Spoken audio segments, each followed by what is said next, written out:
함께 제가 한 절 읽고 여러분 한 절 읽고 같이 교독하겠습니다. 나은 사람이 베드로와 요한을 붙잡으니 모든 백성이 크게 놀라며 달려 나아가 솔로몬의 행각이라 불리는 행각에 모이거늘 베드로가 이것을 보고 백성에게 말하되 이스라엘 사람들아 이 일을 왜 놀랍게 여기느냐 우리 개인의 권능과 경건으로 이 사람을 걷게 한 것처럼 왜 우리를 주목하느냐. 아브라함과 이삭과 야곱의 하나님 곧 우리 조상의 하나님이 그의 종 예수를 영화롭게 하셨느니라. 너희가 그를 넘겨주고 빌라도가 놓아주기로 결의한 것을 너희가 그 앞에서 거부하였으니 너희가 거룩하고 의로운 일을 거부하고 도리어 살인한 사람을 놓아주기를 구하여 생명의 주를 죽였도다. 그러나 하나님이 죽은 자 가운데서 그를 살리셨으니 우리가 이 일의 증인이라. 그 이름을 믿음으로 그 이름이 너희가 보고 아는 이 사람을 성하게 하였나니 예수로 말미암아 난 믿음이 너희 모든 사람 앞에서 이같이 완전히 낫게 하였느니라. 형제들아 너희가 알지 못하여서 그리하였으며 너희 관리도 그리한 줄 아노라. 그러나 하나님이 모든 선지자의 입을 통하여 자기의 그리스도께서 고난 받으실 일을 미리 알게 하신 것을 이와 같이 이루셨느니라. 그러므로 너희가 회개하고 돌이켜 너희 죄 없이 함을 받으라. 이같이 하면 새롭게 되는 날이 주 앞으로부터 이를 것이요 또 주께서 너희를 위하여 예정하신 그리스도 곧 예수를 보내시리니 하나님이 영원 전부터 거룩한 선지자들의 입을 통하여 말씀하신 바 만물을 회복하실 때까지는 하늘이 마땅히 그를 받아두리라. 모세가 말하되 주 하나님 너희를 위하여 너희 형제 가운데서 나 같은 선지자 하나를 세울 것이니 너희가 무엇인지 그의 모든 말을 들을 것이라. 누구든지 그 선지자의 말을 듣지 아니하는 자는 백성 중에서 멸망받으리라 하였고 또한 사무엘 때부터 이어 말한 모든 선지자도 이때를 가리켜 말하였느니라. 너희는 선지자들의 자손이요 또 하나님이 너희 조상과 더불어 세우신 언약의 자손이라. 아브라함에게 이르시기를 땅 위의 모든 족속이 너희 씨로 말미암아 복을 받으리라 하셨으니 하나님이 그 종을 세워 복 주시려고 너희에게 먼저 보내사 너희로 하여금 돌이켜 각각 그 악함을 버리게 하셨느니라. 아멘. 오늘 설교는 거룩한 십자가라는 제목으로 여러분과 함께 하나님의 말씀을 나누고자 합니다. 지난주에 평생을 걷지 못하고 성전 미문 앞에서 구걸을 하면서 자신의 인생을 살아가던 그 안진뱅이를 사도 베드로와 요한이 기적적으로 고쳐줘요. 그죠? 그리고 그것을 통해서 이 세상에 하나님의 가치관, 세계관과 또 이 세상의 세속적인 세계관이 마치 부딪히고 있는 것처럼 보이지만 그 일들을 통해서 아니 그게 아니라 이 세상은 하나님의 시선으로 바라보는 하나님의 세계관이 압도하고 있는 세계야라는 것을 강조하여 말씀드렸습니다. 기억하시죠? 오늘 본문은 그렇게 이제 고침받은 안진뱅이가 너무 기뻐가지고 사도 베드로와 요한을 떠나서 막 신전을 막 뛰어다니고 춤추며 그러다가 막 찬양하고 그러다가 솔로몬 행각이라고 하는 곳에 이르러서 다시 사도 베드로와 요한을 발견했어요. 그래서 그한테 가서 그들을 붙잡고 이 사람이 나를 고친 사람입니다. 이 사람들이 나를 기적적으로 낫게 하신 사람입니다. 그리고 이제 고맙습니다. 감사를 표하는 것을 사람들이 봤어요. 그래서 깜짝 놀래가지고 막 그쪽으로 몰려들었어요. 솔로몬 행각이라고 하는 것은 이제 성전은 안뜰이 있고 바깥뜰이 있는데 바깥뜰 동편에 끝에 이렇게 지붕이 있는 회랑 같은 거를 솔로몬 행각이라고 해요. 거기서 이제 랍비들이 자유롭게 가르치기도 하고 초대교회 성도들은 그곳에 모여서 집회도 가졌어요. 그러니까 이제 그런 곳에서 사람들이 막 몰려들기 시작했습니다. 사람들이 몰려서 누구를 주목했을까요? 당연히 사도 베드로와 요한을 막 주목했습니다. 호기심이 막 들떠가지고 와, 저 사람들이 기적을 베풀었대. 그러니까 그 모습을 본 베드로가 깜짝 놀랐어요. 야, 이거 잘못된 메시지를 전할 수도 있겠다. 그러니까 예수 그리스도가 아니고 자기들이 주목을 받고 아니면 기적 자체가 중요해서 이 기적을 베푸신 예수 그리스도는 뒤로 물러나는 것인가 아닌가 하는 그런 위험을 느꼈다고 해야 되나? 그래서 부랴부랴 얘기를 한 내용이 오늘 본문입니다. 아니야. 이것은 우리들이 한 것이 아니라 예수 그리스도 그리고 예수 그리스도를 믿는 믿음이 한 일이야 라고 하면서 그들에게 십자가의 복음, 예수 그리스도의 사역 이것을 전합니다. 우리가 이제 나중에 후대에 와서 예수님이 하신 일, 이 하신 일을 십자가의 복음이라고 정리하지만 사실 그들 초대교회의 베드로와 요한에게는 자신들이 제가 거듭 얘기해요. 자신들의 눈으로 보고 또 귀로 듣고 손으로 만지고 함께 경험했던 정말 생생한 현장감 있는 경험이었어요. 근데 그들에게만 그런 것이 아니라 그 당시 유대 사회에서는 이 일은 그냥 사실이었어요. 그 사람들도 이 예수 그리스도라는 사람이 십자가에 달려 죽었다는 것에 대해서 아무도 부정하지 못하는 역사적인 사실이었습니다. 그 당시 사람들한테는 그것이 그냥 지금 우리들이 듣는 내용하고는 전혀 다른 내용이에요. 사실인 거죠, 사실. 그런데 유대인들이 그 일들을 거부했단 말이에요. 그죠? 우리가 아까 지금 본 것처럼 야, 예수님이 특히 이제 유대인들을 향해서 오늘 특별히 전한 말씀인데 너희들을 향해서 이런 메시아를 보냈는데 너희들이 거부하고 십자가에 달려 죽이고 그렇지만 예수님을 하나님께서 살리셔서 시키셨어라는 내용을 지금 전하고 있는 거란 말이에요. 제가 이제 여러 차례 본문을 읽다가 왜 그들은 예수 그리스도를 거부했을까? 그동안 제가 그냥 지식적으로 알고 있던 왜 거부했을까? 그들은 왜 십자가의 사건이 그렇게 거북했을까? 아니면 싫었을까? 그렇게 묵상하다가 오늘 설교, 십자가를 거북해하는 세상에 초점을 맞추기를 원하고 오늘 본문을 풀어나가겠습니다. 여러분, 사람들이 물론 이제 십자가의 복음에 대해서 제가 오늘 하루 설교로 십자가의 복음의 깊이에 대해서 설교한다는 건 불가능해요. 그거는 그냥 수박 겉핥기 식으로밖에 오늘은 전하지 못할 거예요. 한두 번의 설교로 되는 문제가 아니고 책을 여러 권을 쓴다고 해도 겨우 그 위에 있는 그런 겉부분만 할 수 있을 정도니까 십자가의 복음을 깊이 다룬다는 건 불가능합니다. 더구나 이 세상의 사람들, 유대인들을 포함해서 그 당시 유대인들을 포함해서 지금 이 시대를 살고 있는 세상 사람들이 그 십자가에 대해서 특별히 거북하게 바라보고 있는 현실에 대해서 다 알아본다는 것도 역시 불가능합니다. 시간상. 그렇지만 그들의 반응을 꼭 알아볼 필요가 있어요. 왜냐하면 주제를 집중하고자 하는 주제가 있는데 그 주제와 같이 연결해서 세상 사람들은 어떻게 십자가에 반응하고 있는가라는 것을 알아볼 필요가 있습니다.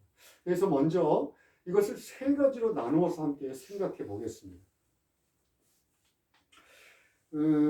오늘 그리스도의 십자가가 자기들이 기다리고 있던 메시아의 이미지 그리고 하나님의 구원이라고 하는 것을 이렇게 해쳤다.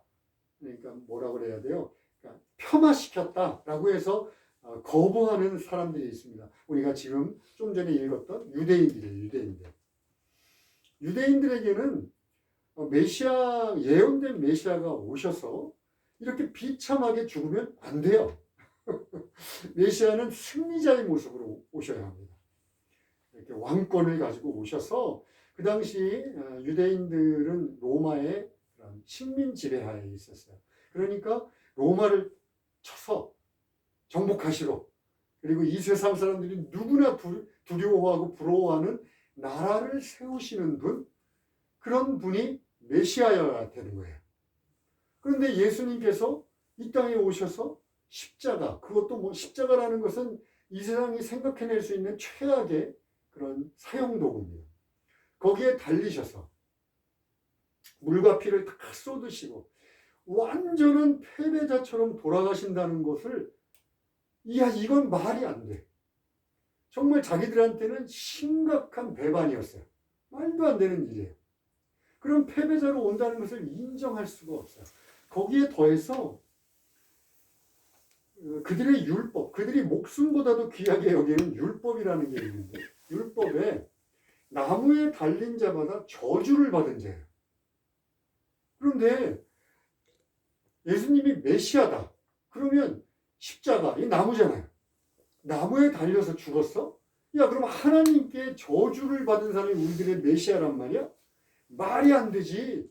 라고 거부할 수밖에 없는 거예요. 너무너무 이것을 인정한다는 건 말이 안 되는 거예요. 그런데 사실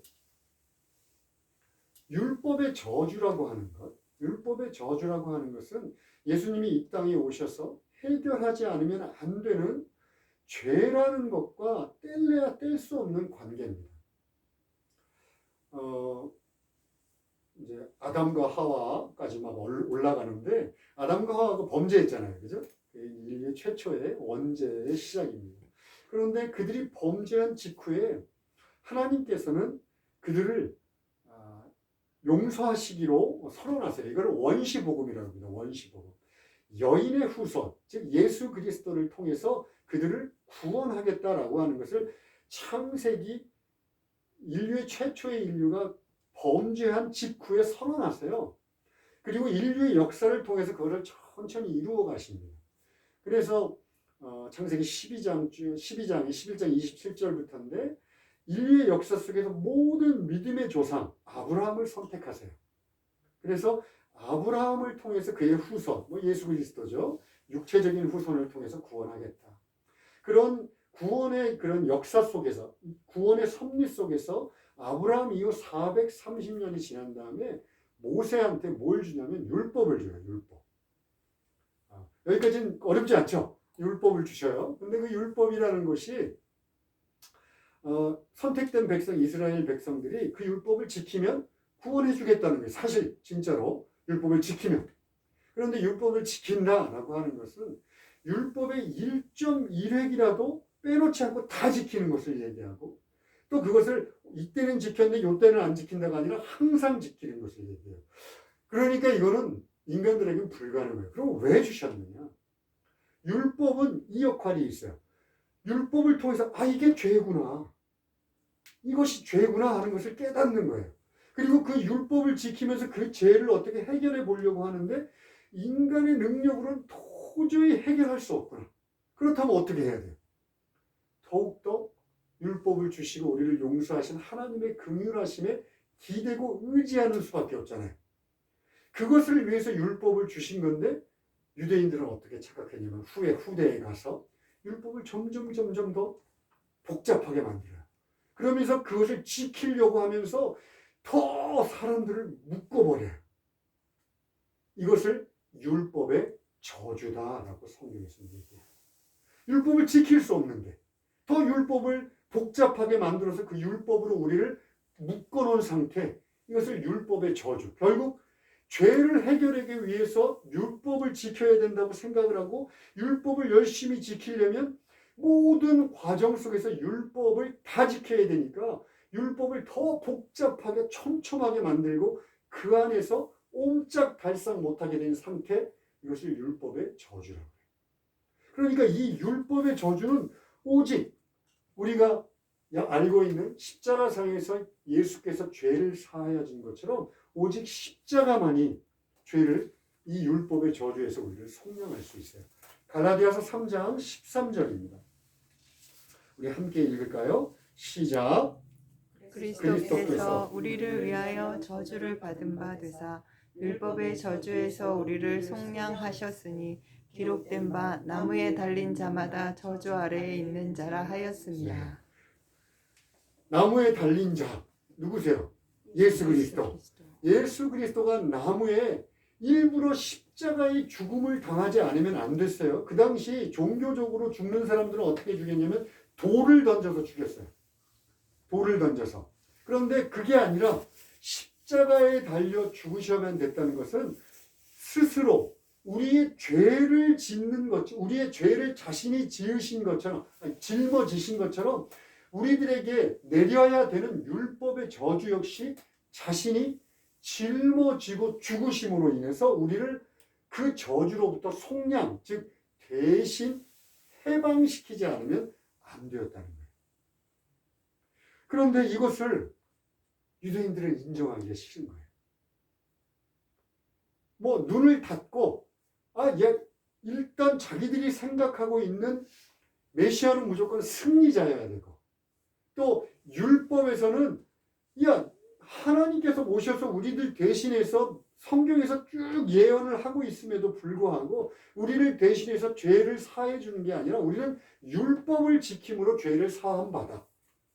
그리고 그 율법 속에 나무에 달린 자는 다 저주받은 자라고 그랬으니까 저 예수는 십자가에 달렸으니까 저주받은 자야 하고 딱 마음을 정해놓고 있으니까 예수님께서 십자가에 달리셔서 우리 죄를 사하셨대. 또 십자가에 달리셔서 우리의 저주를 율법의 저주를 다 해결하시고 우리를 해방시키셨대. 이 말은 너무나도 거북하고 듣기 싫은 말인 거예요. 자, 두 번째를 생각해 봅시다. 사실 이런 유대인들이 율법을 지키려고 하는 무모한 노력들은요, 우리 사회에 일반적으로 나타나는, 특히 종교와 사상 속에 일반적으로 나타나는 현상입니다. 오늘 뭐 다 살펴볼 수는 없어요. 그냥 간단하게만 제가 몇 가지 얘기합니다. 불교는요, 이 세상이 허상이라고 생각해요. 지금 이렇게 샤머니즘적, 기복주의적 불교 말고 원래 불교입니다. 원래 불교. 불교에서는 이 세상이 허상이에요. 그러니까 깨달음을 통해서, 득도를 통해서 이 세상이 허상이라는 것에 흔들리지 않는 무념무상의 마음을 갖고, 여러분 해탈이라는 말 알죠? 그 무념무상의 상태가 되면 세상에 흔들리지 않는 해탈의 경지에 도달한다. 그러니까 내가 여기서 열심히 정진을 하는 거예요. 벽을 보고 10년을 계속 생기고 무념무상을 갖고자 하는 노력을 하는 거예요. 이것이 불교에서 얘기하는 구원의 방법이에요. 그리고 또 힌두교라고 하는 것은 사실 이 윤회라는 개념은 불교의 개념이 아니라 힌두교의 개념입니다. 윤회 알죠? 여기서 태어났다가 그 다음 생에 또 태어나고 그 다음 생에 또 태어나고 끊임없이 새롭게 태어난다는 거. 이 윤회의 개념을 갖고 있어요. 힌두교는. 그러니까 내가 지금 이 살고 있는 것은 과거의 삶의 결과예요. 그리고 여기서 내가 선을 참 열심히 쌓으면, 심지어 막 말도 안 되는 바늘방석에 앉는 것 같은 고행을 하면 그 다음 생에서는 더 좋은 삶을 산다. 그러니까 어떻게 해야 되겠어요? 지금 상에서 열심히 선한 일을 하고 열심히 좋은 일을 하려고 노력을 하는 거예요. 또 우리가 잘 아는 이슬람교는 우리처럼 하나님은 사랑이시다, 하나님은 우리를 예수 그리스도를 통해서 구원하셨다라고 확신하지 못해요. 이슬람교는 자신들의 알라의 마음은 아무도 알 수 없다 그래요. 그러니까 내가 구원받을지 못할지 몰라. 그러니까 코란에서 얘기하고 있는 율법을 유대인들처럼 철저하게 지킵니다. 매년 철저하게 지켜요. 그러고 나서도 구원받았어? 그러면 몰라. 이게 이슬람이에요, 이슬람. 그냥 알라의 마음이에요, 알라의 마음. 그러니까 내가 어떻게든 알라의 마음에 들려면 지금 이 시대를 살아갈 때 코란을 열심히 지켜야 돼요. 또 서양의 사상들 중에 특별히 대표적인 영지주의가 그노시스 같은 거는 우리들을 이원론으로 나눠요. 영과 육으로 나눕니다. 그래서 육체는 물질이에요. 그러니까 물질은 별로 중요한 게 아니야. 그러니까 깨달음을 통해서, 지식을 통해서 영의 세계를 알면 내 육체는 어떻게 되든 상관이 없어. 나는 영으로 구원받는 거니까. 이것들이 내가 이렇게 자꾸 이렇게 대충 살펴봤던 이 세상 사람들의 사상이에요. 구원에 대한 사상. 그런데 동일한 것들이 있어요. 그게 뭐죠? 내가 열심히 하면 구원받는다는 거예요. 내가 열심히 노력해서 깨달으면, 내가 열심히 해서 선을 쌓으면 나는 구원받을 수 있어 라는 것이 이 세상 사람들의 모든 생각들이에요. 그런데 하나님께서 이 세상은 영으로만 되어 있는 것도 아니고 허상도 아니고 하나님께서 또한 이 사람들은 자신이 노력해서 구원을 받아야 되는데 노력해서 구원을 받을 수도 없고 하나님의 은혜, 선물로 구원을 받아. 그런데 하나님, 창조주 하나님이란 분이 물질인 육신을 입고 이 물질의 세계에 들어오셔요. 그래서 말도 안 되게 가장 비참한 죽음을 당하셔요. 그리고 이것을 믿기만 하면 구원을 주겠다고 하는 것을 이 사람들은 너무너무 거북해요. 불편해요. 자신의 능력으로 해야지. 열심히 선행으로 구원받아야지. 뭔 소리야. 그러니까 그들에게도 십자가는 거북해요. 세 번째, 무신론자들이 있습니다. 다시 또 아담과 하와에까지 올라가지만 그 당시부터 인간들은 하나님 없는 세상을 꿈꿨어요. 피조물임에도 불구하고 창조주가 없는 세상. 그러니까 하나님 없는 세상을 꿈꾸면서 하나님 없는 세상을 정당화시키기 위해서 여러 가지 얘기들을 합니다. 그 중에 하나가 우리들이 알고 있는 대표적인 게 진화론이에요. 하나님 없는 세상이 어떻게 만들어졌는지를 설명하려면 진화론. 그리고 우주를 보니까 야 이거는 도대체 신의 계획이 아니면 안 돼. 그런데 이걸 어떻게든 부정을 해야 되니까 그냥 뻥 하고 어느 날 터졌어. 이렇게 얘기를 합니다. 그런데 그것보다도 인간에게 좀 더 근원적인 철학적인 질문을 해요. 그게 뭐냐면 야 만약 신이 있다면 하나님이 있다면 세상이 이렇게 악과 고통과 재해로 넘친다는 게 말이 돼? 라는 질문을 우리들에게 던져요. 그러면서 하나님이 없는 세상, 그러니까 하나님이 없다고 말하거나 아니면 하나님이 있더라도 악한 존재라고 하는 것에 대해서 말을 하고 조금이라도 이렇게 깎아내리려고 하니까 이 세상에 넘치는 악과 이 세상에 넘치는 고난들을 가지고 하나님이 없는 증거라고 얘기를 해요. 그런데 그러면 설명을 해봐. 하나님 없이 우리들이 지은 죄로 인해서 이 세상이 왜곡됐다는 것 없이 도대체 왜 악이 이렇게 넘치는지 또 고난이 왜 이렇게 많은지 설명해봐. 그럼 그들은 설명할 수 없어요. 진화론 가지고는 설명이 안 돼요. 그러니까 그들은 어떻게 하든 하나님 없는 세상을 꿈꿔야 되니까 그들이 악이 넘치고 인간이 말로 다 할 수 없는 악에 물들어 있고 또 고난을 겪으며 사는 것을 하나님 없이 설명을 해야 되니까 어떻게 얘기를 하냐면 이 세상은 원래 악해. 원래 악해. 이렇게 생각을 하는 거예요. 인간들이 그 약육강식으로 진화가 돼서 원래 악하게 살 수밖에 없어. 남들을 발 디디고 살려면. 그러니까 하나님께서 선하시고 원래 창조된 세계가 선해. 그리고 죄로 인해서 한 사람도 멸망당하지 않고 로마서 8장의 말씀처럼 이 피조 세계가 고통받는 것을 회복시키기를 원한다는 하나님의 말은 발휘되지 않아요. 더군다나 하나님이 오셔서 십자가에 달리셔서 자신을 희생하심으로 인간들의 죄를 용서하시고 이 피조 세계를 회복시키고자 하는 선한 하나님이라는 것은 더욱더 인정하기 싫어요. 그러니까 십자가를 어떻게 바라보냐면 비웃듯이 야 십자가만큼 잔혹한 건 있을 수 없어. 버트란드 라셀이라고 하는 사람이 무종교주의자예요.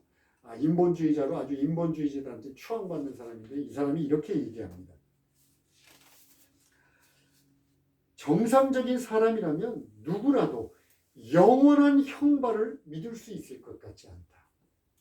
그렇다면 그 영원한 형벌을 결정하는 십자가만큼 잔혹한 것은 이 세상에 없다. 라는 식으로 얘기를 해요. 버트란드 러셀 같은 인본주의자들에게 하나님의 사랑, 한 사람이라도 멸망당하지 않고 구원받기를 원하시는 하나님의 사랑의 상징과도 같은 십자가를 인정한다는 것은 죽기보다 싫은 일이에요. 그러니까 그들에게 너무 불편한 진심입니다. 그 사람이 인본주의자들, 무신론자들에게 어떤 대우를 받고 얼만큼 높임을 받는지 모르지만 하나님이 계시고 하나님이 창조하신 세계에 영적으로 눈을 감고 고개를 돌리는 것으로 없는 것처럼 하려고 하는 어리석기 그지없는 사람이 지나지 않습니다. 그런데 이처럼 인류의 3분의 2 이상, 지금 이 시대를 살고 있는 77억 인구 중에서 적어도 50억 이상의 인구들이 이처럼 영적 죄로 인해서 영적인 눈이 가리워졌어요. 그리고 올바르게 하나님의 구원의 선물을 받아들이지 못하고 자신의 노력을 통해서 구원을 얻으려고 하는 영적 어리석음을 저지르고 있어요. 그런데 아주 극히 소수의 무리들이 이 십자가를 통해서 부어지는 구원의 은혜를 있는 그대로 받아들입니다. 우리가 이제 앞으로 보게 될 사도행전을 통해서 초대교회 사람들이 그랬고요. 또 인류의 역사를 통해서 교회가 그러했고요. 지금 여러분들 여기 앉아 계시고 예배드리고 있는 우리들이 그렇습니다. 어떤 사람들이 하나님이 은혜로 구원하신 사람입니다. 은혜로 구원하는 사람. 정말 은혜라는 것 말고는 설명이 불가능한 구원받은 사람들은요, 하나님이 우리를 구원했다는 것을 알아요. 우리 베드로전서 1장 8절 9절 한번 읽을까요? 시작. 예수를 너희가 보지 못하였으나 사랑하는도다. 이제도 보지 못하나 믿고 말할 수 없는 영광스러운 즐거움으로 기뻐하니 믿음의 결국 곧 영원의 구원을 받음이라. 보세요. 초대교회 일부의 사람들 그리고 유대인들을 말고는 예수 그리스도를 보지 못했습니다. 그러나 인류의 역사, 교회의 역사를 보면 수많은 사람들이 그리스도 예수를 보지 못했음에도 불구하고 기뻐하고 즐거워하고 그랬습니다. 왜요? 그들이 구원받았기 때문에. 이 세상의 대다수의 사람들이 구원받지 못하고 하나님을 거부합니다. 우리가 좀 전에 아주 그냥 살짝 살펴봤지만 대부분 구원받지 못한 자들은 하나님의 십자가가 너무 거북해요. 그런데 우리는 당연히 구원받았으니까 십자가가 너무 감사하고 십자가야말로 감격의 어떤 결정체고 십자가 생각만 하면 감사한데 우리들의 현실을 한번 직시해 봅시다. 십자가가 예수 믿은 사람들한테도 거북해요. 정말요? 예수 믿은 사람들도 거북해야 합니다. 왜냐하면 예수님께서 하신 이 누가복음 9장 23절 같은 말씀 때문에 그래요. 우리가 또 함께 읽겠습니다. 시작. 또 무리에게 이르시되 아무든지 나를 따라오려거든 자기를 부인하고 날마다 제 십자가를 지고 나를 따를 것이니라. 이 말 때문에 십자가 그러면 부담스럽습니다.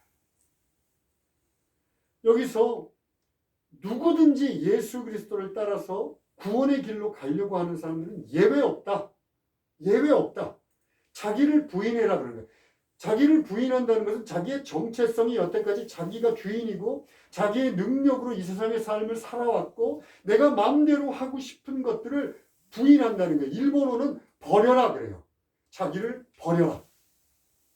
그러니까 내가 주인이 아니라 나의 주권, 내가 주인됨을 예수님에게 양도해라 라는 뜻이에요. 자, 이거는 눈에 보이지 않는 거니까 그럴 수 있다는데 십자가는 우리가 알다시피 고난과 비참한 죽음의 상징입니다. 그런데 자기 십자가를 져라 그러는 것은 이 고난을 예수를 믿는 것 때문에 고난받을 수 있고 심지어 죽을 수도 있다는 것을 인정하고 그것을 등에 지고 따라오라는 거예요. 예수님께서 십자가에 달리셔서 내 죄를 대신해서 죽으신 건 너무 좋아요. 그런데 나보고 십자가를 지고 따라와라 그러면 다른 문제가 됩니다. 야, 십자가를 지고 나를 따라오라고? 야, 이게 말이나 되는 소리야? 더군다나 보세요. 날마다 그러래요. 한두 번 그렇게 하라는 것이 아니라 날마다 십자가를 지고 나를 따라오라. 거북하지 않을 수 없어요.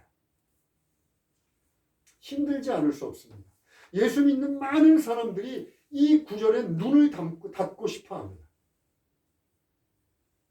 그렇다면 하나님은 불가능한 일을 우리들에게 시키는 걸까요? 불가능한 것을?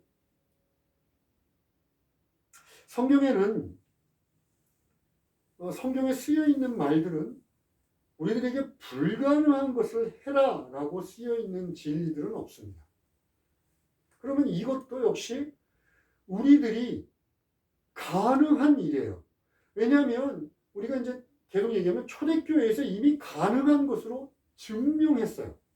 그리고 2000년 교회 역사 속에서 수많은 사람들이 자기의 십자가를 지고 그리스도 예수의 길을 쫓았다는 것을 실증적으로 증명하고 있어요.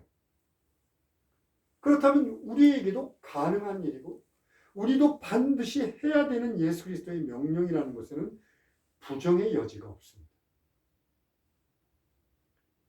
자, 그러면 어떻게 하라는 걸까요?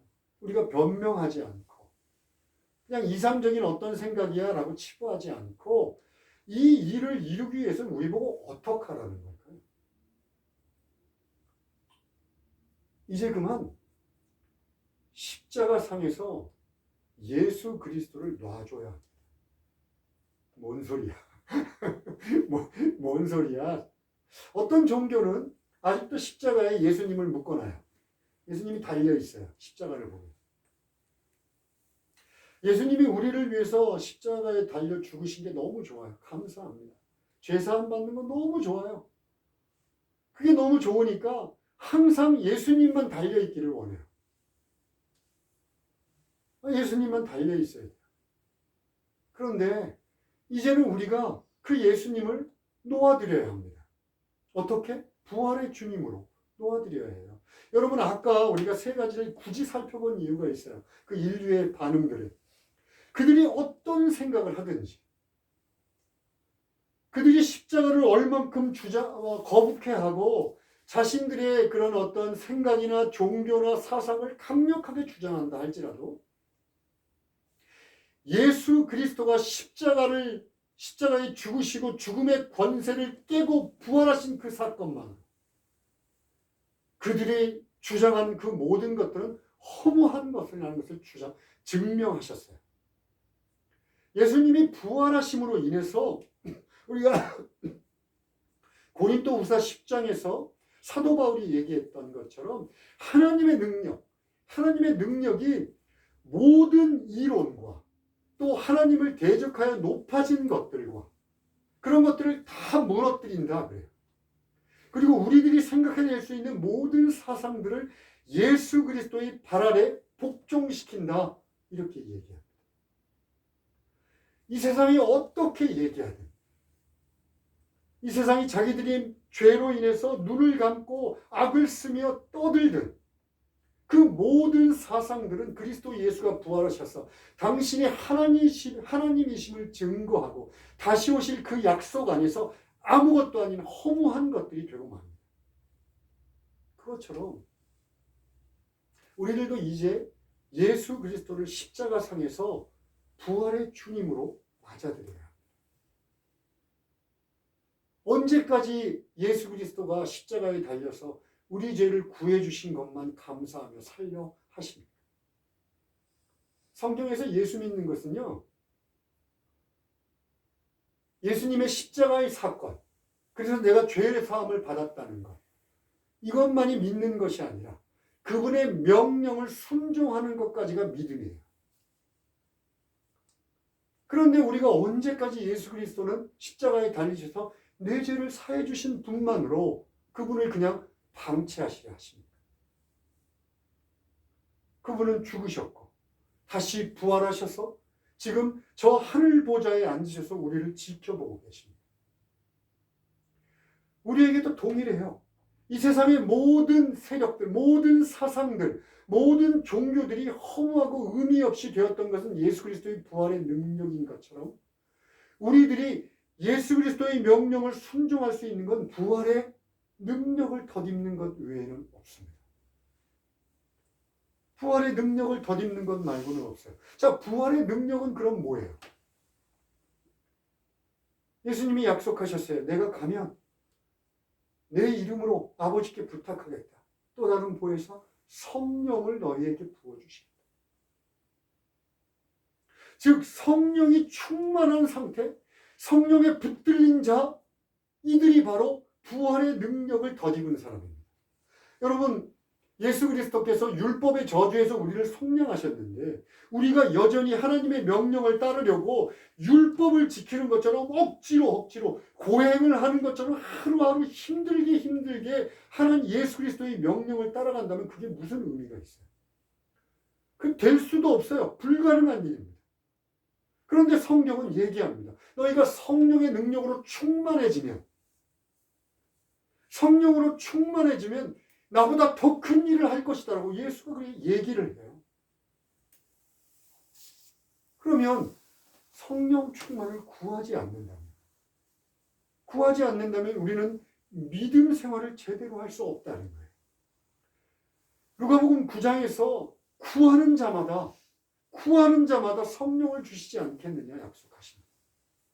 당연히 구해야죠. 하나님 제게 성령으로 충만케 해주십시오. 하나님 앞에 나아가서 하나님의 백성으로 순종하며 부활의 능력으로 살아가겠습니다. 한 예수 그리스도께서 우리들에게 명령하신 그 십자가가 나의 거북한 진실이 아니라 정말 내가 지고 가야 하는 감사하고 기쁜 소명이 될 수 있도록 성령으로 나를 채워주십시오. 기도해야죠. 물론 제가 늘 얘기하지만 정도의 차이를 저는 부정하는 건 아닙니다. 사도 바울이나 베드로나 성령으로 충만하게 하나님께 쓰였던 위대한 신앙의 인물들과 우리들을 비교하자라는 얘기는 아니에요. 제가 그들이 하는 것 우리도 할 수 있습니다라고 하는 것은 성령이 우리에게 임하시면 하나님이 우리 그릇에 맞춘 일들을 시키는 것을 할 수 있다는 얘기예요. 그렇게 될 때, 그렇게 성령으로 우리가 충만해질 때 그리스도의 십자가는 우리에게 새로운 모습으로 다가옵니다. 십자가상에 예수 그리스도가 없어요. 기독교에서는. 프로테스탄트 교회에서는 예수 그리스도가 십자가에 아직 달려있지 않습니다. 아직까지도 달려있지 않습니다. 이미 부활하셔서 다시 오실 날을 약속하시고 이미 부활하셔서 승천하셨어요. 그리고 우리에게 성령을 주셔서 마지막 날까지 당신의 자녀들로 살아갈 수 있도록 힘과 능력으로 인도하시는 분이세요. 그렇다면 우리가 성령으로 충만하다면 빌립보서 4장 13절에서 사도 바울이 고백했던 이 고백을 우리들의 입으로도 할 수 있지 않겠냐 하는 겁니다. 우리 함께 큰 소리로 외쳐봅시다. 내게 능력 주시는 자 안에서 내가 모든 것을 할 수 있느니라. 그리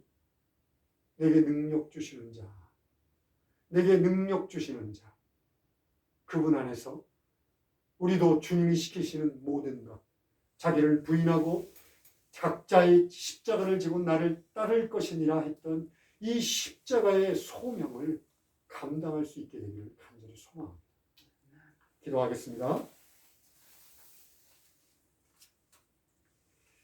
하나님 아버지, 내게 능력 주시는 자 안에서 내가 모든 것을 할 수 있습니다. 라고 고백했던 바울의 고백이 우리 에셀교회의 고백이 되기를 원합니다. 하나님, 정말 성령으로 충만케 해주셔서 성령의 능력으로 살아가는 저희들 될 수 있도록 도와주십시오. 아직도 하나님 앞에 어리광 부리는 그저 구원받은 것만으로 감사하는 그런 어린아이 신앙이 아니라 예수 그리스도의 부활의 능력을 덧입고 그리스도의 일꾼으로 소명자로 그렇게 살아가는 믿음의 증인 될 수 있도록 도와주십시오. 예수님의 이름으로 기도합니다. 아멘. 아멘.